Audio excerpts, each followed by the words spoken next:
সুখ-দুঃখ নিয়েই কিন্তু আমাদের এই জীবনটা। দুঃখ না থাকলে হয়তো সুখের এই মর্মটা কখনোই বুঝতে পারতাম না। হাজারো বাধা বিপত্তি এই সবকিছু নিয়েই কিন্তু আমাদের এই জীবনটাকে চালিয়ে যেতে হয়। ছোট্ট একটা জীবনে আমরা কত কিছুর পেছনেই না ছুটে থাকি। আর এই ছোট্ট জীবনে মানুষের কতই না অহংকার, কত কিছুরই না বড়াই করে থাকে। সকালে নাস্তা করার জন্য ফ্রোজেন পরোটা ভাজতেছিলাম। আর এই ফ্রোজেন পরোটাটা আমি ১ম খাবো। এর আগে এটা আমি একবারও ট্রাই করিনি। আর আমি এটা আজকে তেল ছাড়া ভাজতেছি। তেল ছাড়াই এটা ভেজে খাবো তাই জন্যই। সুন্দর কিন্তু পরোটাগুলি ফুলে উঠেছে। তার মানে এটা খেতেও ভীষণ ভালো হবে। আমি যখন ভাজতেছিলাম তখনই বুঝতে পারতেছিলাম। এইদিকে রাতের কিছু তরকারি ছিল তা দিয়ে আমি এখন পরোটাটা খেয়ে নিব।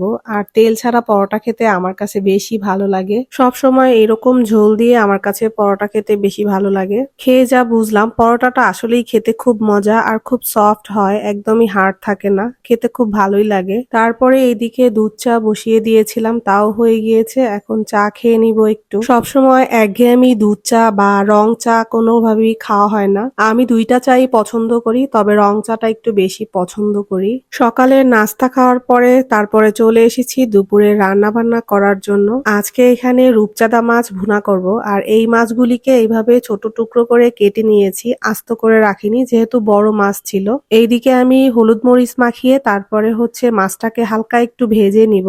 আমি সবসময় সব রকম মাছকেই ভেজে রান্না করি। আমার কাছে মাছ ভেজে রান্না করলে ভালো লাগে বেশি। ছোট করে কেটে রান্না করলে মশলাগুলি ভালোভাবে লাগে এই মাছের সাথে, আর খেতে তখন ভালো লাগে বেশি। আর এই মাছটাকে আজকে আমি ভুনা করব, তাই জন্য এখানে পেঁয়াজ দিয়ে পেঁয়াজটাকে একটু ভেজে নিচ্ছি। তার মধ্যে এখন যা যা মশলা দেওয়ার দরকার তা আর কি দিয়ে দিচ্ছি। হলুদের গুঁড়া, মরিচের গুঁড়া, ধনিয়া গুঁড়া আর হচ্ছে লবণ।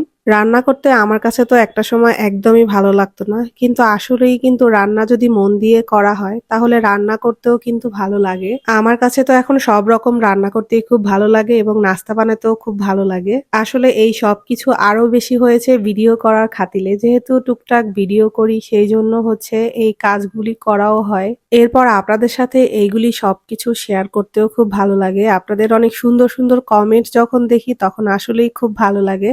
আপনাদের অনেক সুন্দর কমেন্টগুলি অনেক সময় ভিডিও করার উৎসাহ আরো জাগিয়ে দেয়। তখন ইচ্ছে করে যে সবসময় চালিয়ে যাব। তাই আমি সবসময় চেষ্টাও করব আপনাদের সাথে সবকিছুই শেয়ার করার। এইদিকে কথা বলতে বলতে কিন্তু আমার মাছ রান্নাটা প্রায় হয়ে গিয়েছে। আমি টমেটো টুকরো দিয়েছিলাম, সেটা কষিয়ে নিয়েছিলাম। তারপরে মাছটা দিয়ে ঝোল দিয়ে দিয়েছিলাম। এরপরে এখন কাঁচামরিচ দিয়ে দিয়েছি। আর এই তো এই পর্যায়ে নামিয়ে নেওয়ার পরে এখন এইদিকে আবার আলু ভর্তার জন্য আলু সিদ্ধ দিয়েছিলাম। আলুগুলি সিদ্ধ হয়ে যাওয়ার পরে আমি ভর্তা করতে চলে আসছি। এটা আজকে বাটনায় ভর্তা করব।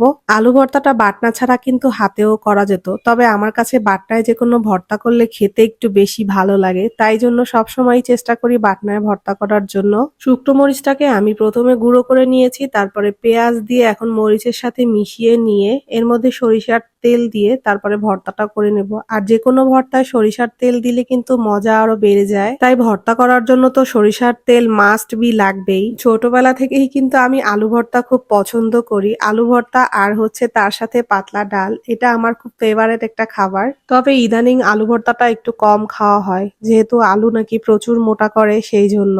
তারপরও যে একদম ছেড়ে দিয়েছি তা না, মাঝে মধ্যে যখন ইচ্ছে হয় তখনই কিন্তু করে খাই। আজকের এই ভিডিওটা কে কোথা থেকে দেখছেন অবশ্যই একটা কমেন্ট করে জানাবেন। আমি তো জানি যাদের আলু ভর্তা পছন্দ তারা এই ভর্তাটা দেখে অবশ্যই এখন খেতে ইচ্ছে করতেছে।